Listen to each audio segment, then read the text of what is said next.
Hello, YouTube. It's your main man, BTM here, bringing you back to the Black Tiger Miner YouTube Twitter feed for the Crypto News Network. And as you know, today is the FOMC meeting, right? The Fed's meeting to decide if they are going to cut the interest rate. I think the interest rate cut will definitely put Turbo all the way back over the edge. So I guess we'll look at Turbo real quick, and then once the meeting starts, we'll transition over to the FOMC meeting. So let me know what you guys think. Turbo, turbo, turbo. Do you think they are going to cut the interest rate or leave it alone? Personally, I think they're going to leave it alone, but we will see. But let me start the screen share in the spotlight. Let's turn the spotlight on and look at the price real quick. Guess that gives us a couple minutes before the meeting starts. Let me see here. Just double checking if there is anything on. Currently, it does not appear that the meeting has started. Yeah, it looks like it starts. Oh, you can see that. I'm tripping. Looks like the meeting starts in 5 minutes. And this doesn't really say anything. I don't even know if this is even on, but this is the federalreserve.gov live feed. And this is PBS live feed, which is the public broadcast network. So we will see. But in the interim, this is your main man BTM's X page or Twitter X or whatever you want to call it. So this is next. I want to say this is Thursday. 15th is Thursday. Yeah. So next Thursday we have an AMA for Stealth X. And we'll be talking with these guys about Turbo and how they will host Turbo Toad to answer questions about the project and what they can bring to the Turbo Toad community.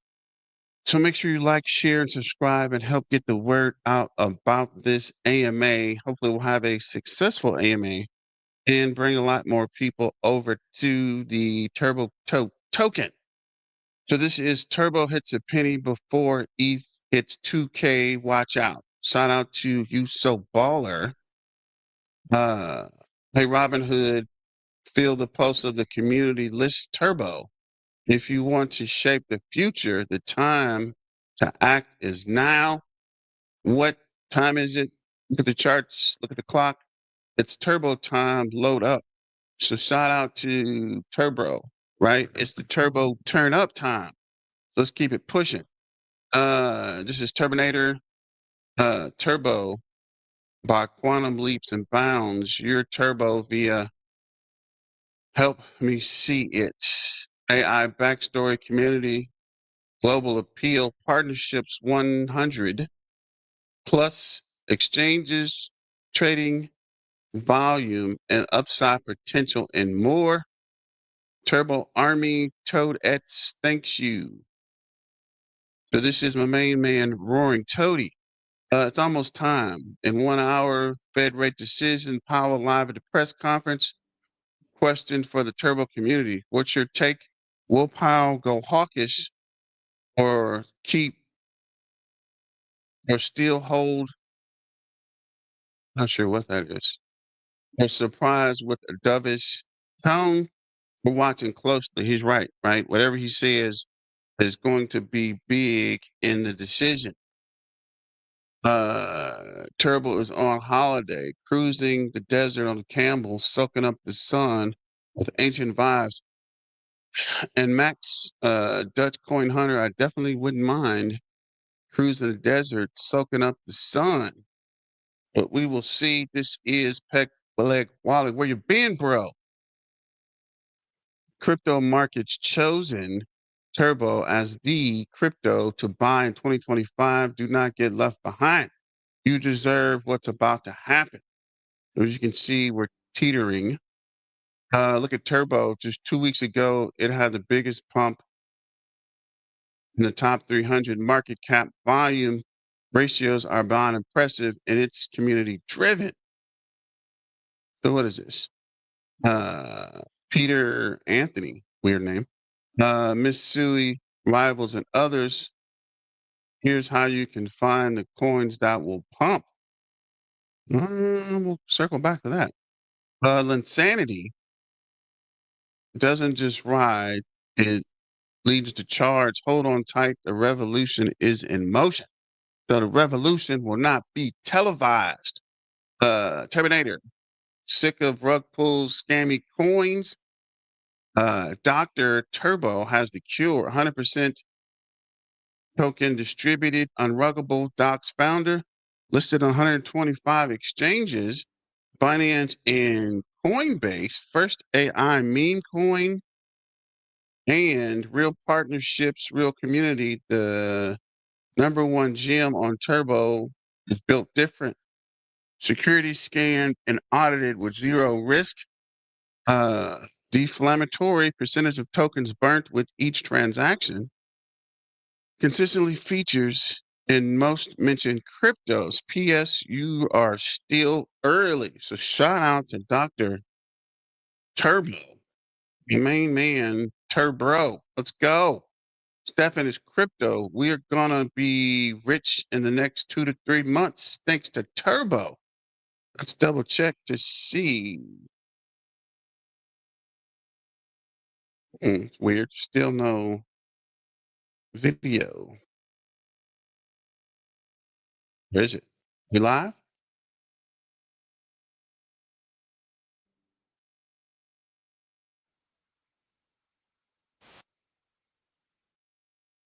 It's weird. Still nothing yet. It is one almost time. Let's see what is happening. I guess look at the market real quick. Look like ZBCN is down 11%. MOG is down 23. Farcoin is down 7. Dodge is down 1.8. Arrows up 6.5. XDC is up 1.6. Sushi's up 1.5. Turbo is down 4.3, but it's okay. It's coming down for us to pick it up. Bitcoin is up 1.2. Lynx is up 0.7.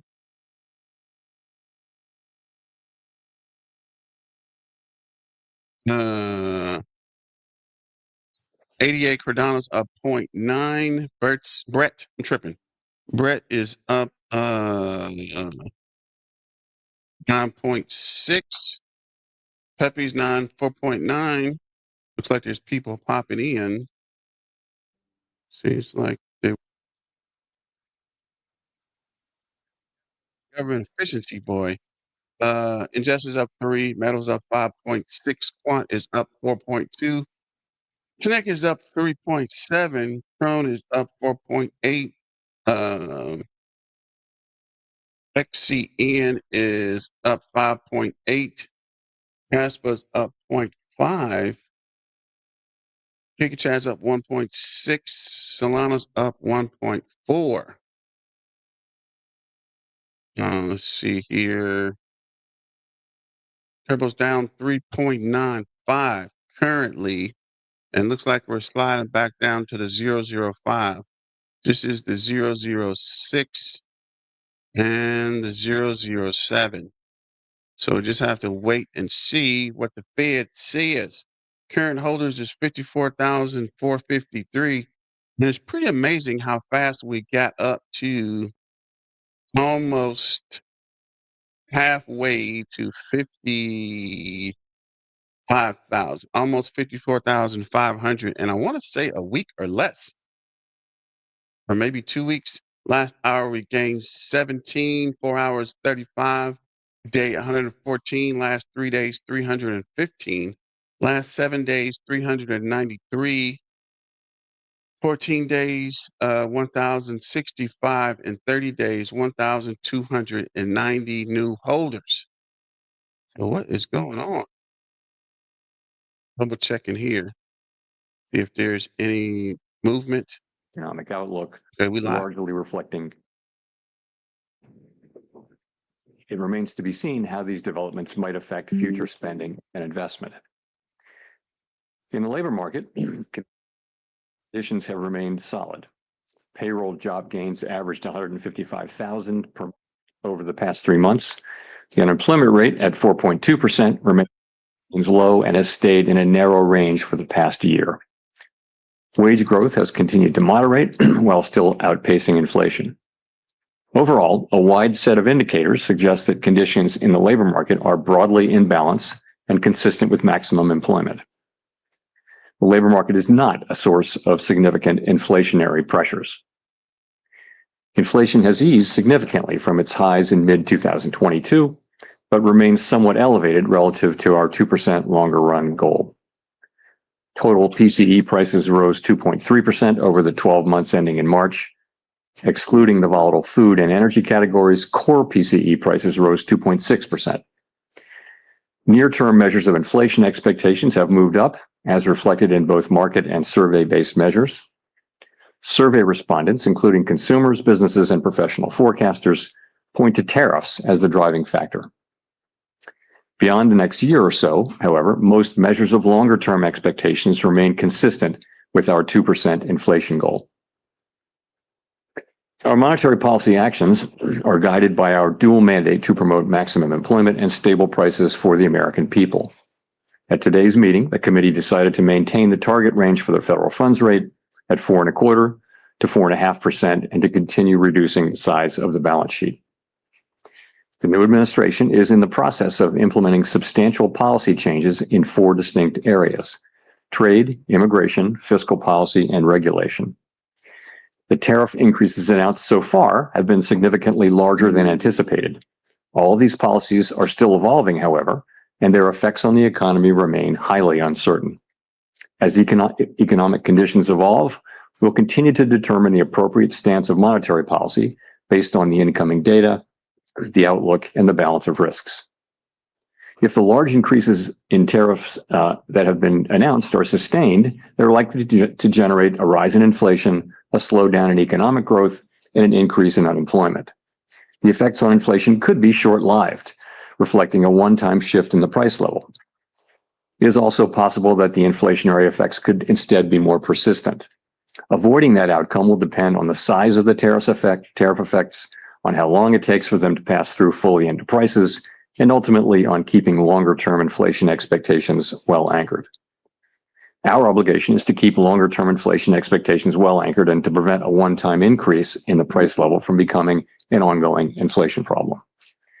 As we act to meet that obligation, we'll balance our maximum employment and price stability mandates, keeping in mind that without price stability, we cannot achieve the long periods of strong labor market conditions that benefit all Americans.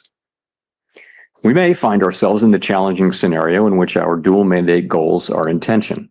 If that were to occur, we would consider how far the economy is from each goal and the potentially different time horizons over which those respective gaps would be anticipated to close. For the time being, we're well positioned to wait for greater clarity before considering any adjustments to our policy stance. At this meeting, the committee continued its discussions as part of our 5-year review of our monetary policy framework. We focused on inflation dynamics and the implications for our monetary policy strategy.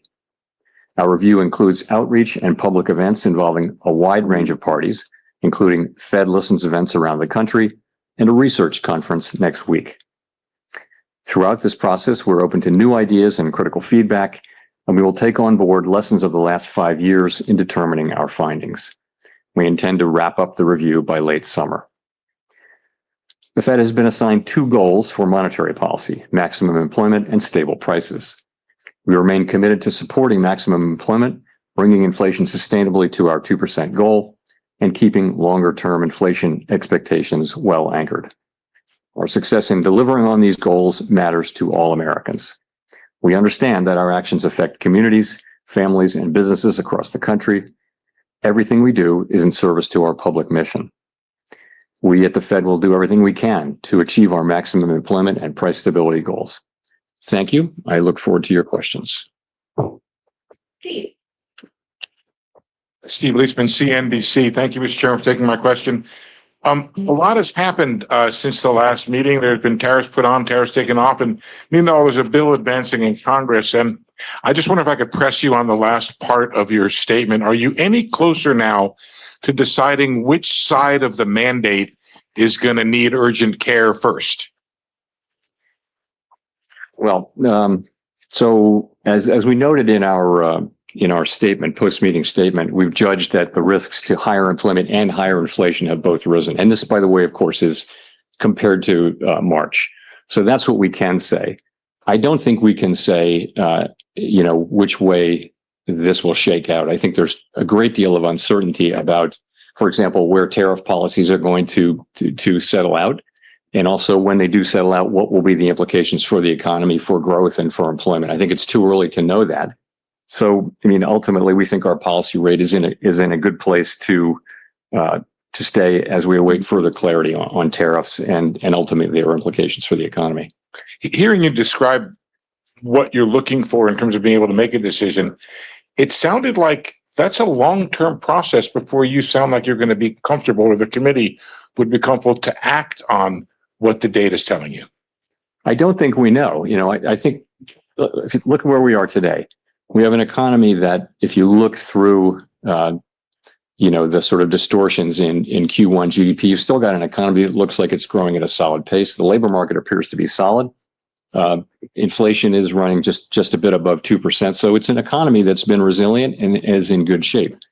And our policy is sort of modestly or moderately restrictive. It's 100 basis points less restrictive than it was last fall.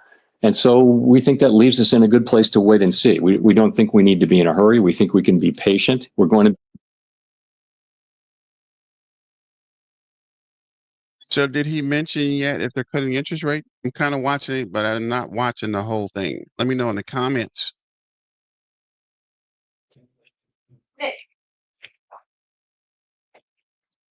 Chair Powell, there's actually a lot of 2021 and some Citrox, but there are some who argue that the current situation has notable differences. Energy costs are down, housing imbalances look nothing like they did 4 years ago. Labor demand appears to be gradually cooling, with wage growth running below 4%. What do you see right now that could nourish higher inflation beyond a rise in goods prices this year? I think the underlying inflation picture is good. It's what you see, which is inflation now running a bit above 2%. And we've had basically decent readings in housing services and non-housing services, which is a big part of it.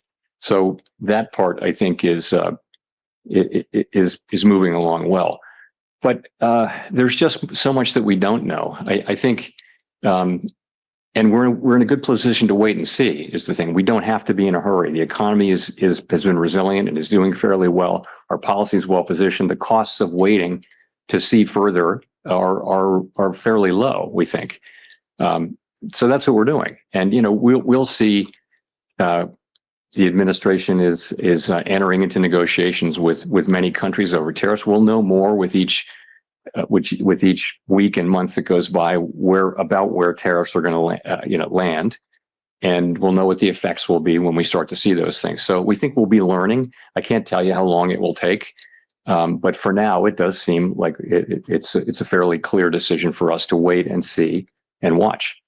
So when you say that you don't need to be in a hurry, does that mean that could the outlook change in such a way that a change in your stance could be warranted as soon as your next meeting? As I said,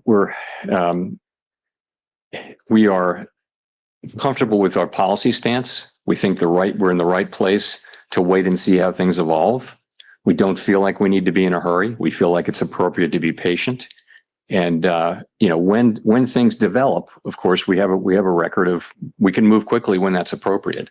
But we think right now the appropriate thing to do is to wait and see how things evolve. There's so much uncertainty. If you talk to businesses or market participants or forecasters, everyone is just waiting to see how developments play out, and then we'll be able to make a better assessment of what the appropriate path for monetary policy is. So we're not in that place, and as that develops, and I can't really give you a time frame on that. Janelle. Janelle Marte with Bloomberg. So many economists have been pricing in higher odds of a recession, and several are noting that it is more difficult for the Fed to cut rates preemptively given the higher risks for higher inflation. So given the outlook, do you still see a path for a soft landing, and what does that look like? Well, let me say, I mean, so let's look back and see where we are. So go through 2024 up to the day. We've had unemployment in the low fours for more than a year. We've had inflation coming down now in the mid to low twos. We've had an economy growing at 2.5%. So that is the economy as we see it now. What looks likely, given the scope and scale of the tariffs, is that we will see certainly the risks to higher inflation, higher unemployment have increased. And if that's what we do see, if the tariffs are ultimately put in place at those levels, which we don't know, then we won't see further progress toward our goals. But we might see a delay in that. I think in our thinking, we would never do anything but keep achieving those goals. But we would, at least for the next, let's say, year, we would not be making progress toward those goals. Again, if that's the way the tariffs shake out. The thing is, we don't know that. There's so much uncertainty about the scale, scope, timing, and persistence of the tariffs. So that's that. In terms of preemption, I think you can look back at the 2019 cuts as preemptive. I wouldn't say that what we did last fall was at all preemptive. If anything, it was a little late. But 2019, we did cut 3 times. But the situation was you had a weakening economy and you had inflation at 1.6%. So that's a situation where you can move preemptively. Now we have inflation running above target. It has been above target for 4 years. It's not so far above target now. And we have an expectation, conditional on what happens, that we'll see upward pressure on inflation. If you look at where forecasters are, they're all forecasting an increase in inflation. So it makes it, and then we've also got forecasts of weakening in the economy, and some have recession forecasts. We don't publish a forecast about that. We don't publish a forecast that assesses how likely a recession is. But in any case, it's not a situation where we can be preemptive because we actually don't know what the right response to the data will be until we see more data. Colby Smith with the New York Times. How much weakness does the committee need to see, though, in the labor market and the economy more broadly to lower interest rates again? Is it about a certain increase in the unemployment rate over a period of time, or perhaps a certain number of negative monthly job reports? I mean, how are you making that assessment? So first of all, we don't see that yet, right? We have 4.2% unemployment, good participation, wages behaving very well. Participation, I mentioned it at a good level. So, with the labor market, we would look at the totality of the data. We'd look at the level of the unemployment rate. We'd look at the speed with which it's changing. We would look at the whole huge array of labor market data to get a sense of whether conditions are really deteriorating or not. And at the same time, we'd be looking at the other side of the mandate. We could be in a position of having to balance those two things, which is, of course, a difficult balancing judgment that we'd have to make.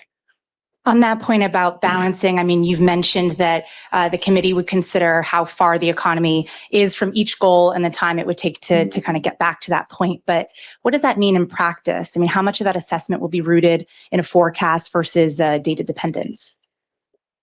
It would be a combination of the two. I mean, let's just say this would be a complicated and challenging judgment that we would have to make.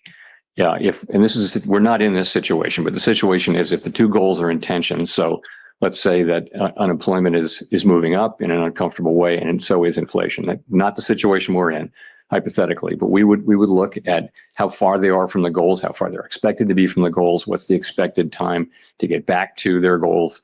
We'd look at all those things and make a difficult judgment, and that's in our framework. It's always been in our thinking. We haven't faced that question in a very long time. So again, difficult judgment to make, and not one that we face today. And we may never face it, but we have to be keeping it in our thinking now. Thank you. Edward Lawrence with Fox Business. So we had the CPI report that came out that showed month over month the first decrease in inflation in about 3 years. The jobs report, you said, solid, that we saw. At the same time, we have those new tariffs that we're living under. So given this, should the Federal Reserve be cutting rates at all this year? It's going to depend. I think you have to just take a step back and realize this is why we are where we are. Is we're going to need to see how this evolves. There are cases in which it would be appropriate for us to cut rates this year. There are cases in which it wouldn't, and we just don't know until we know more about how this is going to settle out and what the economic implications are for employment, for inflation. I couldn't confidently say that I know what the appropriate path will be. So following on that, so then how does President Trump calling on you personally, as well as the Federal Reserve, to make rate cuts affect your decision today and affect your job difficulty? Doesn't affect our doing our job at all. So we're always going to do the same thing, which is we're going to use our tools to foster maximum employment and price stability for the benefit of the American people. We're always going to consider only the economic data, the outlook, the balance of risks, and that's it. That's all we're going to consider. So it really doesn't affect either our job or the way we do it.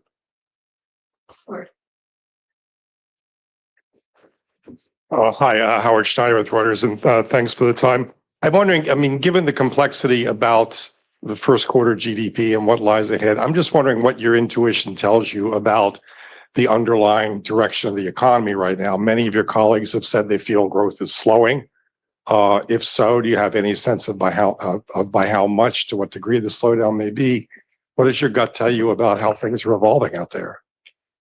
My gut tells me that uncertainty about the path of the economy is extremely elevated, and that the downside risks have increased. The risk is, as we pointed out in our statement, the risks of higher unemployment and higher inflation have risen, but they haven't materialized yet. They're not in the data yet. So that tells me more than by intuition, because I think it's obvious actually that the right thing for us to do is we're in a good place. Our policy's in a very good place, and the right thing to do is await further clarity. And there's usually things clarify and the appropriate direction becomes clear. That's what usually happens. Right now, it's very hard to say what that would be. In the meantime, the economy is doing fine. Our policy isn't, it's not highly restrictive. It's somewhat restrictive. It's 100 basis points less restrictive than it was in, last summer. So we think it's in a good place, and we think the appropriate thing is for us to wait and see and get more clarity about the direction of the economy. Well, let me press you on this idea of the economy being fine right now, because reading the Beige Book very closely the last time around, there was a lot of negative stuff, negative sentiment that was in there. And I know that everybody's looking at soft data right now. You mentioned it yourself that the sentiment's sour. But the Beige Book was talking about, the beginnings of layoffs in some industries, prices rising in some places, and an awful lot of investment decisions being pushed to the sideline. Doesn't that point to a slowdown? It may well. It just hasn't shown up yet. And we all look at all these sentiment and read many individual comments just to get a better feel. And businesses and households very broadly are concerned and postponing economic decisions of various kinds. And yes, if that continues and nothing happens to sort of alleviate those concerns, then you would expect that to begin to show up in economic data. It wouldn't maybe show up overnight, but it would show up over weeks and months. And that may be what happens, but it hadn't happened yet. And also there are things that can happen that will change that narrative. I mean, they haven't happened, but it's possible to imagine things but in the meantime, yes, we're watching it extremely carefully like everyone is, but don't see really much evidence of it in actual economic data yet. And by the way, consumers keep spending, credit card spending. It's, it's still a healthy economy, albeit one that is shrouded in some very downbeat sentiment on the part of people and businesses.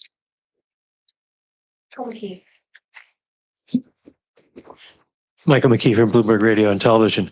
The Fed's been criticized recently by a former governor for what he calls mission creep. You take on more problems, use more tools, and then end up building tools to deal with the fallout of those tools, which then makes it a given that you will act more aggressively in the future. Is that a fair critique, and is that something you would be looking at in your framework review? Sorry, say the critique again. That the Fed has been involved in mission creep, gets involved in using too many new tools to deal with problems and to go too far. Is that something that sort of the critique was based around the fact that you did QE and QE and QE and went beyond the narrow confines of your mandate? So, well, I mean, there are a couple. That's not really beyond the confines of our mandate. I would say this: we did things. Essentially, we're on an emergency footing for a couple of years in the pandemic, and it's very fair and very welcome for people to look back over what we did and say, hey, you could have done this better and different. And one thing we hear a lot is we could have explained QE a little better. We did think we were explaining it in real time. I completely accept the thought that we could have explained it better. There's a lot of thinking that we went on too long with QE. I can tell you that the reason we did was we were concerned that we didn't want a sharp tightening in financial conditions at a time when we thought the economy was still vulnerable. And so we did hold on for a long time to QE, and we of course tapered and everything. And then we immediately went into QT, and we're down a couple of trillion. But I get we certainly, with the benefit of hindsight, could have tapered earlier or faster. That's absolutely right. But this is all very welcome. We knew doing this in real time that we weren't going to get it perfect, and those kind of after action kind of looks are essential. And we're doing the same thing in our review. So on some issues. The other part of that critique is that you've taken on topics that are outside of the mandate, such as climate change and trying to ensure that certain groups are benefited by your economic policies in terms of employment, et cetera. So, okay, on climate, you've heard me say over and over again that we will not be climate policymakers, and that our role on climate is a very, very narrow one. And I think that's what we've done. We've done really very little on climate. You can say that little bit that we've done was too much, but I wouldn't want to give any impression that we've taken climate and it's something that we're spending a lot of time and energy on. We're not. We have very, very narrow things. We did one guidance for the banks, and then we did a one-time stress analysis, climate stress analysis, and that's it. And we dropped out of the network for bringing the financial system. So we didn't do much on climate, but I do think, and I've said this publicly several times, I think it's a real danger for us to try to take on a mandate like that, which is very narrow application to our work. And the risk is if you go for things that are really not on your mandate, then why are you independent? And I think that's a very fair question. I do think we've done a whole lot less on climate than some people seem to think we did. Anyway, that's what I think. Should you have taken on the question of bringing unemployment rates down for specific categories? We didn't do that. What we said was that we never targeted any unemployment rate for individual racial or demographic groups. What we said was that maximum employment was a broad and inclusive goal. And I think what we meant by that was we're going to consider the totality of the country as we look at our maximum employment goal. Of course, we were never going to target any individual group with that, but I think some people, wanted to hear it that way. But that's not at all what we meant. So that's just not a correct reading of our. But I can see how maybe people found that confusing, and we have to take that into consideration. Jolene. Hi, Chair Powell. Thanks for taking our questions today. I'm Jolene Kent with CBS News.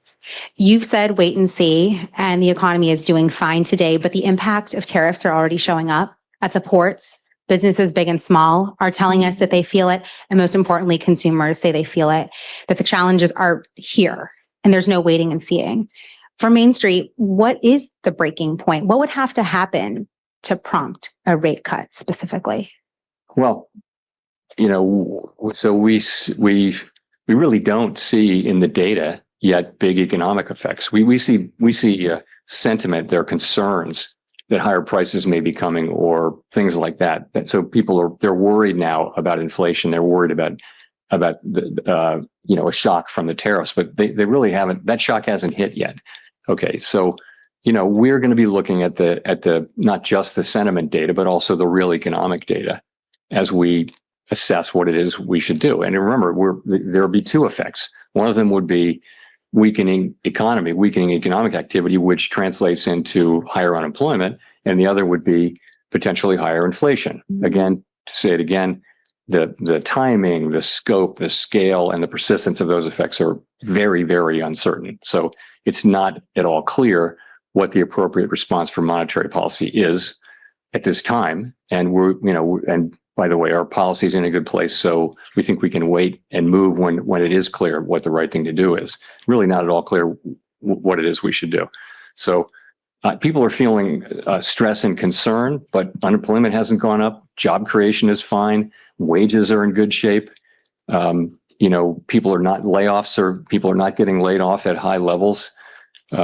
Initial claims for unemployment are not increasing, in any kind of impressive way. So the economy itself is still, in solid shape. Just a quick follow-up. President Trump now says he does not plan to remove you as chair. When you heard that, what did you think? I don't have anything more for you on that. I've pretty much covered that issue. Thank you. Hi, thank you. Chris Rugaber, Associated Press. Well, I just wanted to follow up. Earlier, it sounded like you said it was unclear how the Fed, what kind of interest rate decisions you will make later this year. So does that, in March, there was guidance that 2 cuts might happen, 2 cuts were penciled in for this year. Is that now, that guidance from the last press conference, has that been overtaken by events at this point? We don't do a summary of economic projections at every meeting, as you know. We do it every other meeting. And so this was the meeting when we didn't do it. We don't also kind of poll people. So I really wouldn't want to try to make a specific projection for where we are relative to that. We will, in 6 weeks, we had the June meeting, and you'll have another SEP. I'm not going to hazard a guess here today as to what it would be. Again, what I would say is that we think our policy rate is in a good place. We think it leaves us well positioned to respond in a timely way to potential developments. That's where we are. And that, depending on the way things play out, that could include rate cuts. It could include us holding where we are. We just are going to need to see, how things play out before we make those decisions. Great. And just to follow up on that, I mean, when you address the issue of how the Fed would handle both rising unemployment and rising inflation, how are you thinking about the fact that addressing one could exacerbate the other? So a rate cut to reduce unemployment could worsen inflation and vice versa. How do you handle those challenges? You just captured this is the issue with the two goals being in tension. It's a very challenging question. Now, there can be a case in which one goal is very far, one variable is very, very far from its goal, much farther than the other. And if so, you concentrate on that one. And frankly, that was the case. Well, it wasn't a case where they were really in tension, but if you go back to 2022, it was very clear that we needed to focus on inflation. The labor market was also super tight, so it wasn't really a trade-off. I think what our framework document says. It says we'll look at how far each variable is from its goal, and also we'll factor in the time it would take to get there. So, that's going to be potentially a very difficult judgment. But the data could break in a way that it's not. I just don't think we know that. The data could easily favor one or the other. And right now, there's no need to make a choice and no real basis for doing so. Victoria. Hi, Victoria Guido with Politico. I wanted to ask, Congress is currently debating spending cuts alongside extending the tax cuts. And I know you've talked many times about how the path of the debt is unsustainable, but given that we're also talking right now about the economy slowing, potentially even recession, I was just wondering, is there a danger that spending cuts now could slow growth a lot more? We don't give Congress fiscal advice.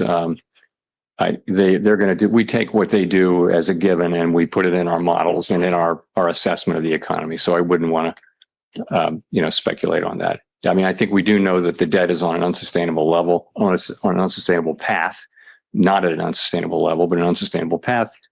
And it's on Congress to figure out how to get us back on a sustainable path. And, it's not up to us to give them advice. Well, do you think that they should take macroeconomic conditions into account as they look at this? I think they don't need my advice and our advice on how to do fiscal policy any more than we need their advice on monetary policy. Andrew. Thanks, Mr. Chairman. Andrew Ackerman with the Washington Post. In your Jackson Hole comments last year, you said you would not welcome further cooling in labor market conditions. The unemployment rate then was 4.2%, which is what it is now. Many forecasters now predict a higher jobless rate. How has your tolerance for weakening labor market conditions changed compared to a year ago? So it was quite a different situation. What was happening last year is that over the space of 6, 8, 7 months, the unemployment rate went up by almost a full percentage point.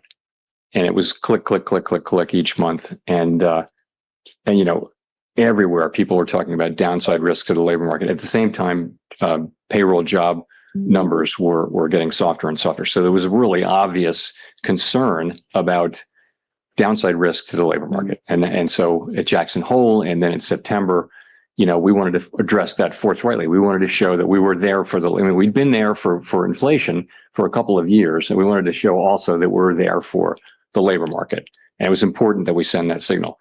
Fortunately, since then, the labor market has really, and the unemployment rate have really been moving sideways at a level that is, well in the range of mainstream estimates of maximum employment. So that concern has gotten a lot less. So you're at 4.2% unemployment. I think we were in a very different situation. And now we have a situation where, the risks to higher inflation and higher unemployment have both gone up, as we noted in our statement. And we've got to monitor both of those. We actually have a potential situation where there may be a trade-off or tension between the two. Potentially. We don't have it yet. And we may not have it, but that's what we have. And that's why I think it's a very different situation. I guess I want to follow up by asking how much of a rise in the jobless rate you could tolerate. Yeah, I can't give you I'm not going to try to give you a specific number. I'll just say we have to now be looking at both variables and which of them is demanding. If one of them is demanding our focus more than the other, that would tell us what to do with policy. If they're more or less equally distant and equally or not distant, then we don't have to make that assessment. The assessment is you wait. So I'm not going to try to be really specific about what we need to see in terms of a number. But if we did see significant deterioration in the labor market, of course that's one of our two variables, and we would look to be able to support that. You'd hope that it wasn't also coming at a time when inflation was getting very bad. And again, we're speculating here. We don't know this. We don't know any of these things. It's very hypothetical. We're just going to have to wait and see how it plays out. Thanks.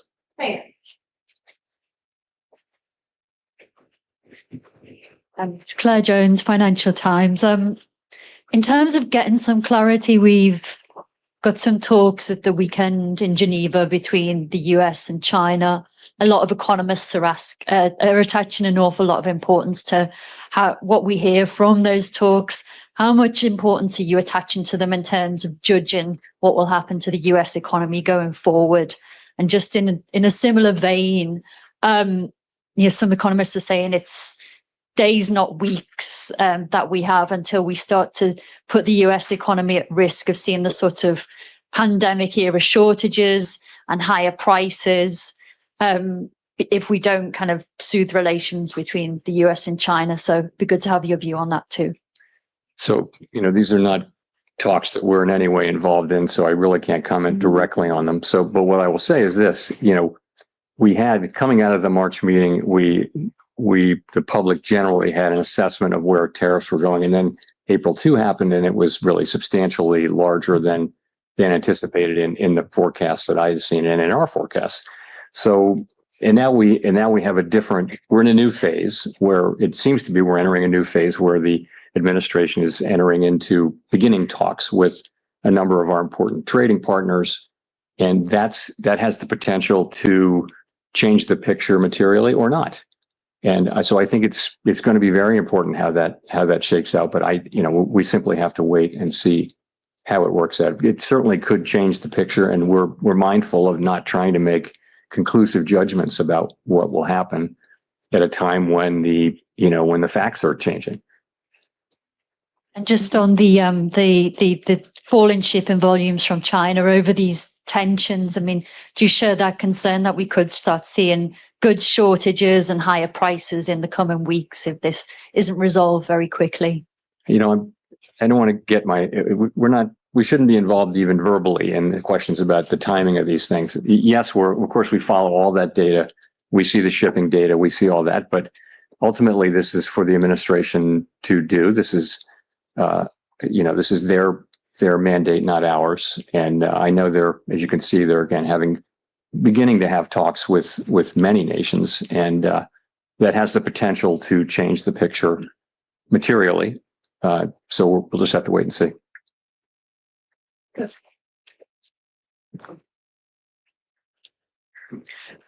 Osuke Takami with Nikkei. Thank you for doing this. The volume of imported goods increased significantly in the first quarter. Do you think that this situation could cause a delay in the impact of tariff on inflation? And does this mean that it will take longer time to reduce uncertainty? The decision we made today? Which decision? So the future decision. So the volume of the imported goods has increased significantly. So the impact on the imported inflation may delay. So what is the impact to your future decision? Okay, so I mean, I think we think that there was a big spike in imports, right? Very big, historically large, really, and to beat tariffs. And now that should actually reverse, so that it's the difference between it's exports minus imports. So and imports were huge, and so that it conveyed a very negative contribution to U.S. GDP, annualized GDP in the first quarter, as we all know. So that could, in the second quarter, be reversed, so that we have an unusually large contribution to usually positive. That's very likely as imports drop sharply. You could also have, very likely you'll have restatements of first quarter. It'll turn out that consumer spending was higher. It'll turn out that inventories were higher, and so you'll see those data revised up. It may actually go into the third quarter too, and so I think this whole process is going to a little bit make it harder to make a clean assessment of U.S. demand. I mentioned private domestic final purchases, which doesn't have inventories, government, or inventories, government. Anyway, it's a cleaner read on private demand, but that too probably was flattered a little bit by strong demand for imports to beat tariffs. So that might overstate. It's a really good reading, 3% PDFP in the first quarter. That might actually overstate. So it's not really I don't think it's going to affect our decisions. I will just say though that it's a little confusing, and it's probably less confusing to us than it would be to the general public as we try to explain this. It's complicated, and GDP is sending a signal, PDFP is sending a signal. It's a little bit confusing, but I think we understand what's going on. It's not really going to change things for us.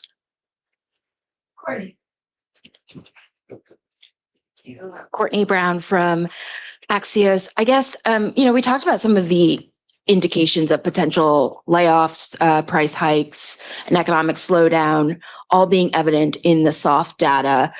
I'm curious why the Fed needs to wait for that to translate into hard data to, make any type of monetary policy decision, especially if the hard data is not as timely or might be warped by tariff-related effects.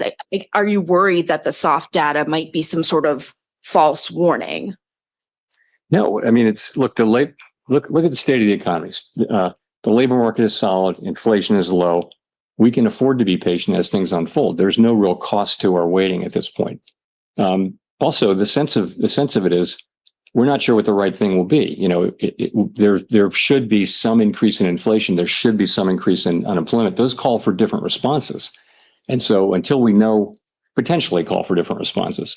And so, until we know more, we have the ability to wait and see. And it seems to be a pretty clear decision. Everyone on the committee supported waiting. And so that's why we're waiting. Just a very quick follow-up. There was this sort of vibe session, if you will, where the sentiments expressed in soft data did not translate into the hard economic data. How are you thinking about that when interpreting some of the signs in the softer survey data? I think going back a number of years, the link between sentiment data and consumer spending has been weak. It's not been a strong link at all. On the other hand, we haven't had a move of this, speed and size. So it wouldn't be the case that we're looking at this and just completely dismissing it. But it's another reason to wait and see. You're right, though. We had a couple of years during the pandemic where people were saying just very downbeat surveys and going out and spending money. So that can happen, and that may happen to some degree here. We just don't know. This is an outsized change in sentiment, though, and so none of us is looking at this and saying that we're sure one way or the other. We're not. Matt. Thanks, Chair Powell. Matt Egan with CNN. So you mentioned earlier that you're monitoring the shipping data, and we have seen in the shipping data that imports from China into the Port of Los Angeles have plunged, and that has raised concerns about potential shortages. What tools, if any, does the Fed have to ensure that prices and inflation expectations don't get out of hand if tariffs do cause significant supply chain disruptions? I mean, we don't have, the kind of tools that are good at dealing with supply chain problems. We don't have that at all. That's a job for the administration and for the private sector more than anything. What we can do with our interest rate tool is we can be more or less supportive of demand, and that'd be a very inefficient way to try to fix supply chain problems. But we don't see the inflation yet. We're of course reading the same stories and watching the same data as everybody else. And, right now we see inflation, kind of moving sideways at a fairly low level. If I could follow up on that, President Trump has indicated that he will likely name a replacement for you when your term as chair expires next year. But your position on the board runs through January 2028, I believe. Would you consider remaining on the Fed board even if you're no longer chair? So I don't have anything for you on that. My whole focus is on, and my colleagues' focus is all on, trying to navigate this tricky passage we're in right now, trying to make the right decisions. We want to make the best decisions for the people that we serve. That's what we think about day and night. And this is a challenging situation, and that's 100% of our focus right now. Jennifer, for the last question. Chair Powell, Jennifer Schonberger with Yahoo Finance. Public records of your schedule so far this year show no meetings with President Trump. Past presidents Obama, Bush, and Clinton have all met with Fed chairs, and you met with Trump during his first term. Why haven't you asked for a meeting yet with the president? I've never asked for a meeting with any president, and I never will. It's not, I wouldn't do that. There's never a reason for me to ask for a meeting. It's always been the other way. So would you want to meet with him if given the opportunity to get more information? It's never an initiative that I take. It's always an initiative. I don't think it's up to a Fed chair to seek a meeting with the president, although maybe some have done so. I've never done so, and I can't imagine myself doing that. I think it's always comes the other way. A president wants to meet with you, but that hasn't happened. And if I could just ask one question on monetary policy, when it is time to cut rates, how will you determine how far down rates will have to come to try to keep a balance on the inflation mandate as employment weakens? I think once you have a clear direction, you can make a judgment about how fast to move and that kind of thing. So it's really the harder question is the timing, I think, and when will that become clear? And fortunately, as I mentioned, we have our policy in a good place, the economy's in a good place, and it's really appropriate, we think, for us to be patient and wait for things to unfold as we get more clarity about what we should do. Thanks very much.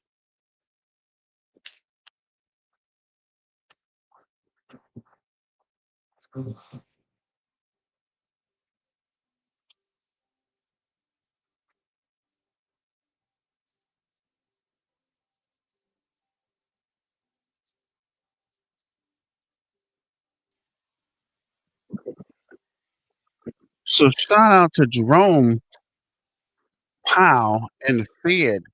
And like we thought, we didn't freaking cut the interest rate. So we are back to where we were previously. But the crypto seems to have held pretty strong. I was checking that during the meeting. So I guess we need to give it some time for the information to digest and see what we have later today and towards the evening. So I don't know what you guys think about that. You think it was a good meeting? You don't think it was a good meeting? Let me know in the comments what you think about the FOMC meeting. Let me see if there's an actual definitive answer somewhere. Because I don't think from the questions what he actually said. Now, I don't really watch a lot of meetings, but I thought generally they just come out and say it, right? I don't know. Basically, uh, kind of in a roundabout way. Okay, so unchanged. Let me see. I thought he would just say we're going to cut it. We're not going to cut it, right? And then there was going to be some kind of full-on decrypted message in here, but unchanged. The Federal Reserve said Wednesday is leaving its benchmark interest rate unchanged, resisting pressure from President Trump to lower the U.S. borrowing costs and policymakers' access to the economic impact of his trade policies. The central bank is expected to keep the benchmark interest rate unchanged as Fed officials consider skeptic shift in the global economy and the trajectory of inflation and unemployment in the U.S. So there you have it, ladies and gentlemen, boys and girls, cats and dogs, toads and tadpoles. We are still where we were previously. But I kind of knew that, right? I told you guys ahead of time. I would be really shocked if they cut the interest rate, right? If he's been holding it all this time, I don't see anything that would prompt him to cut it today.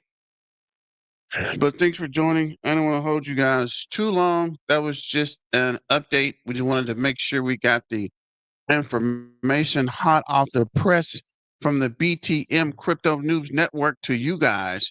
I guess we might do a video later. I always say that, but I end up getting into something or falling asleep. Let me know what you guys think about that as well.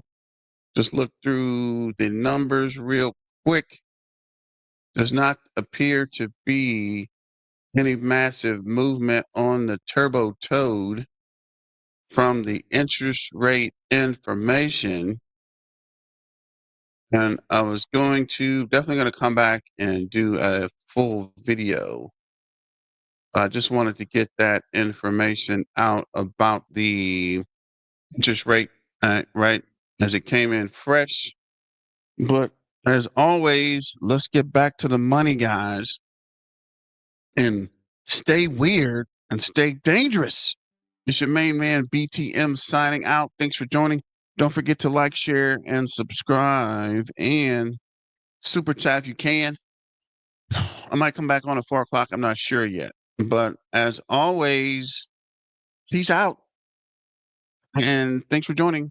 We'll see you soon. See you when I see you.